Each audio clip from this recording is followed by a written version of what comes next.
Welcome to my channel chemistry.conceptual. Myself JP Tiwari. Let's start today topic.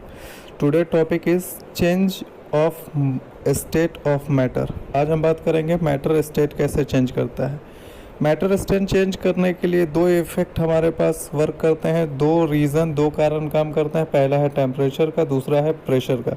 बिना temperature और pressure change किए हुए state change नहीं होंगी। टेम्परेचर की बात करें तो सबसे पहले एग्जांपल हम ले वाटर का। वाटर एक ऐसा सब्सटेंस है जो तीनों स्टेट में पाया जाता है, सॉलिड, लिक्विड और गैस में भी। तो इसके चेंजेस कैसे होते हैं, कैसे सॉलिड लिक्विड में जाता है, लिक्विड गैस में जाता है, टेम्परेचर से क्या इफेक्ट होता है कि सॉलिड लिक्विड में चेंज हो जाता है, इस प्रॉपर्टी को हम डिस्कस करेंगे। इस प्रॉपर्टी को देखने के लिए हमारे पास टेम्परेचर, अगर हम सॉलिड की बात करें तो सॉलिड के जो मॉलिक्यूल होते हैं वो आपस में बहुत टाइटली पैक्ड होते हैं। टाइटली पैक्ड का मतलब उनका फोर्स ऑफ अट्रैक्शन बहुत ज़्यादा होता है। जब हम गर्म करते हैं तो उनके फोर्स ऑफ अट्रैक्शन, उनके बीच का फोर्स ऑफ अट्रैक्शन लूज़ होता है और लूज़ होने से मॉलिक्यूल फ्री होते हैं तो मॉलिक्यूल दूर दूर जाते हैं, और जब मॉलिक्यूल दूर चले जाते हैं तो यही प्रॉपर्टी लिक्विड की होती है।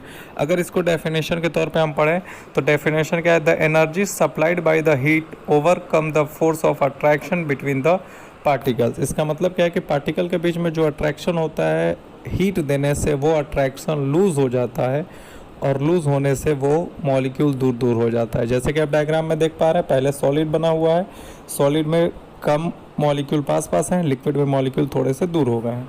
अगला पॉइंट अगर हम देखें तो सप्लाई जो एनर्जी होती है, जो हीट होती है, वो लिक्विड को चेंज कर देती है, किसमें, सॉलिड को लिक्विड में चेंज कर देती है।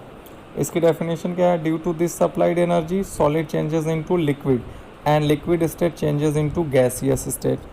अगर हम लिक्विड की बात करें, अगर हम लिक्विड को हीट देंगे तो लिक्विड भी डायरेक्ट गैस में चेंज हो जाएगी। इन सभी की एक पर्टिकुलर डेफिनेशन होती है, पर्टिकुलर इसको हम एक टर्म देते हैं। जैसे सॉलिड से लिक्विड हो रहा है तो मेल्टिंग, लिक्विड से गैस हो रहा है तो बॉइलिंग, ऐसे हम टर्म देते हैं। इस टर्म को भी हम आगे देखते हैं। अगला पॉइंट क्या है हमारे पास, interaction the temperature also increase the energy. Camphor can directly changes into a vapour state. Camphor का एग्जांपल देखें तो कैम्फर एक ऐसा कंपाउंड है जो डायरेक्ट सॉलिड से वेपर में चेंज हो जाता है। उसी के लिए उस टर्म को हम सब्लिमेशन कहते हैं। जो सॉलिड डायरेक्ट गैस में चेंज हो जाता है उसको हम सब्लिमेशन बोलते हैं। अगला पॉइंट क्या है हमारे पास, when a solid melt in temperature the same temperature heat gets used up to changing the state by overcoming the force of attraction between the particles। जो हम एनर्जी सप्लाई करते हैं उसमें फोर्स ऑफ अट्रैक्शन पार्टिकल के बीच में क्या होता है, कम होता है, जिसके वजह से वो स्टेट फ्री हो जाते हैं। सॉलिड से लिक्विड में चले जाते हैं, लिक्विड से गैस में चले जाते हैं, और गैस से गैस स्टेट में फिर और फ्री होकर मूव कर जाते हैं।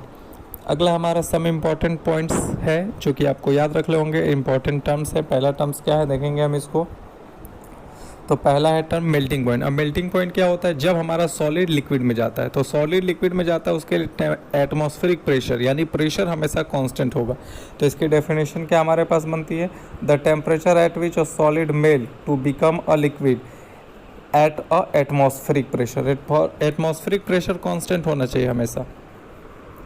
जैसे एग्जांपल के तौर पे आप देख लो, ये आइस है, मेल्ट होके लिक्विड में जा रहा है। अगला हमारे पास क्या है, अगला हमारे पास होता है बॉइलिंग पॉइंट। बॉइलिंग पॉइंट की भी डेफिनेशन सेम है, बस आप चेंज कर लेंगे कहाँ से, लिक्विड से गैस में। लेकिन लिक्विड से गैस में जाएगा तो बॉइलिंग पॉइंट एक बल्क फिनोमिना है। बल्क फिनोमिना का मतलब होता है कि जो कंटेनर में वाटर होगा वो पूरा वाटर एक ही साथ इवापोरेट होगा, एक ही साथ बॉयल होगा। उसी के लिए इसको हम बल्क फिनोमिना कहते हैं। तो ये बल्क फिनोमिना वाला कॉन्सेप्ट याद रखेंगे, केवल बॉइलिंग में यूज़ होता है, मेल्टिंग में नहीं यूज़ होता है। अगला आप देखेंगे, अगला हमारे पास पॉइंट्स है। बॉइलिंग पॉइंट की डेफिनेशन आप देख लेंगे, एटमॉस्फेरिक प्रेशर यहाँ भी कांस्टेंट। अगला हमारे पास है latent heat of fusion. Latent heat of fusion और लैटेंट हीट ऑफ वेपोराइजेशन दोनों एक ही टर्म है। तो लैटेंट हीट ऑफ फ्यूज़न में क्या है, the amount of heat energy that is related to that is required to change 1 kg of solid into a liquid at atmospheric pressure. तो हमारे पास क्या है कि सॉलिड से लिक्विड में जब चेंज होगा तो उसको हम कहते हैं फ्यूज़न। फ्यूज़न का मतलब होता है फ्यूज़ होना, मेल्ट होना भी कहते हैं फ्यूज़न का मतलब। तो इसका ध्यान रखेंगे 1 kg। अगर हम लेटेंट हीट ऑफ वेपोराइजेशन की बात करें तो लेटेंट हीट ऑफ वेपोराइजेशन में क्या होगा, बस हमें एक ही चेंज करना है, जहाँ पे आपका सॉलिड से लिक्विड हो रहा है, सॉलिड इनटू लिक्विड, वहाँ पे हम लिक्विड इनटू वेपर या लिक्विड इनटू गैस कर लेंगे। बाकी डेफिनेशन सेम होगी लेटेंट हीट की। तो लेटेंट हीट की डेफिनेशन एक बार और देख लें। लेटेंट हीट क्या है, वो हीट जो हमको रिक्वायर होती है 1 kg सॉलिड को लिक्विड में जाने के लिए, वो हीट ऑफ फ्यूज़न हो जाएगा। अगर 1 kg लिक्विड से गैस जाना होगा तो वो हीट ऑफ वेपोराइजेशन हो जाएगा। एटमॉस्फेरिक प्रेशर पे होगा हमेशा, मतलब एटमॉस्फेयर प्रेशर हमेशा कांस्टेंट ही होना चाहिए। इस डेफिनेशन को आप नोट डाउन करेंगे और इसको लर्न करेंगे, आगे के लिए बहुत इंपॉर्टेंट है ये।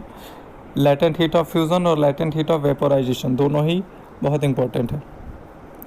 अगला हम आपको कुछ इंपॉर्टेंट पॉइंट दे रहे हैं। Effect of change of pressure. Pressure के चेंज में क्या होगा,